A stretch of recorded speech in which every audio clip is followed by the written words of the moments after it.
नमस्कार साथियों।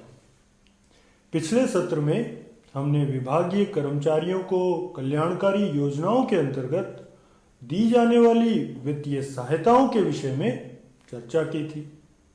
इस सत्र में हम ऐसी ही कुछ और वित्तीय सहायताओं के विषय में चर्चा करेंगे। कल्याणकारी योजनाओं के अंतर्गत एक सोसाइटी के रूप में केंद्रीय डाक महिला संगठन की स्थापना भी की गई है।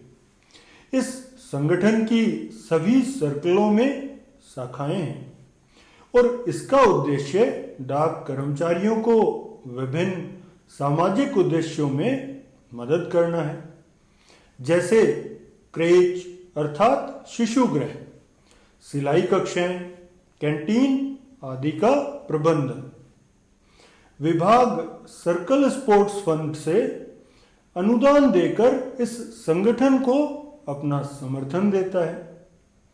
इसके अंतर्गत केंद्रीय डाक महिला संगठन के लिए 35,000 रुपये और परिमंडलों में संचालित इसके अधीनस्थ संगठनों के लिए 25,000 रुपये तक अनुदान दिया जाता है।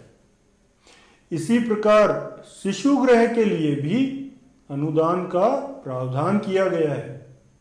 शिशु गृह शुरू करने के लिए 60,000 रुपये तक अनुदान एक बार दिया जाता है। इसके अतिरिक्त प्रत्येक 3 वर्ष के अंत में 20,000 रुपये तक व्यय की वित्तीय सहायता, 1,500 रुपये प्रति माह प्रति बच्चा, अधिकतम 38,000 रुपये तक आवर्ती अनुदान की सुविधा है। महिलाओं के लिए सिलाई केंद्र में सिलाई मशीन के लिए एक बार दिया जाने वाला अनुदान 5,000 रुपये एवं सिलाई शिक्षकों के लिए 750 रुपये प्रति माह है।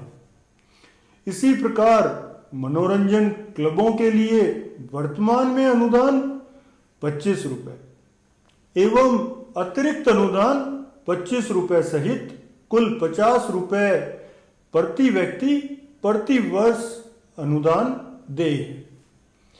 मनोरंजन क्लब की स्थापना के लिए भी अधिकतम 25,000 रुपये का अनुदान स्वीकृत किया जा सकता है। रेजिडेंट्स वेलफेयर एसोसिएशन के लिए अनुदान 30 रुपये प्रति वर्ष प्रति आवासीय भवन है। इसके अतिरिक्त विभाग ने हॉलिडे होम का किराया भी बहुत ही मामूली दरों पर नियत किया है। मूल वेतन 35,400 रुपये तक 40 रुपये प्रतिदिन और इससे अधिक मूल वेतन पर 100 रुपये प्रतिदिन। इस प्रकार हमने भारतीय डाक विभाग द्वारा अपने पूर्णकालिक कार्मिकों को दी जाने वाली कल्याण संबंधी सहायताओं के विषय में चर्चा की। आइए अब हम भारतीय डाक विभाग द्वारा अपने कर्मचारियों के विकास के लिए आयोजित की जाने वाली खेल और सांस्कृतिक गतिविधियों के बारे में चर्चा करेंगे।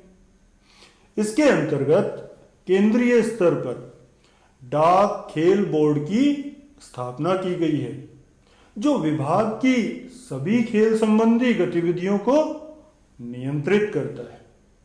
इस खेल बोर्ड के अतिरिक्त परिमंडल स्तर पर भी खेल बोर्ड स्थापित किए गए हैं। इस बोर्ड का उद्देश्य विभाग में खेल गतिविधियों को बढ़ावा देना है। डाक खेल बोर्ड को खेल और सांस्कृतिक गतिविधियों के संचालन के लिए केंद्रीय कल्याण कोष से अनुदान दिया जाता है। डाक विभाग में आयोजित किए जाने वाले कुछ खेल और सांस्कृतिक कार्यक्रम इस प्रकार है: बैडमिंटन, टेबल टेनिस, कैरम, शतरंज, volleyball, hockey, football, basketball, cricket, कुश्ती, कबड्डी, एथलेटिक्स और साइकिलिंग, भारोत्तोलन, पावर लिफ्टिंग, सर्वश्रेष्ठ काया और सांस्कृतिक कार्यक्रम। तो इस प्रकार इस सत्र में हमने कल्याण संबंधित सहायताओं एवं खेल और सांस्कृतिक गतिविधियों के बारे में चर्चा की। आगामी सत्र में हम भारतीय डाक विभाग द्वारा दी जाने वाली ऐसी ही कुछ और कल्याण संबंधी सहायताओं के विषय में चर्चा करेंगे। धन्यवाद।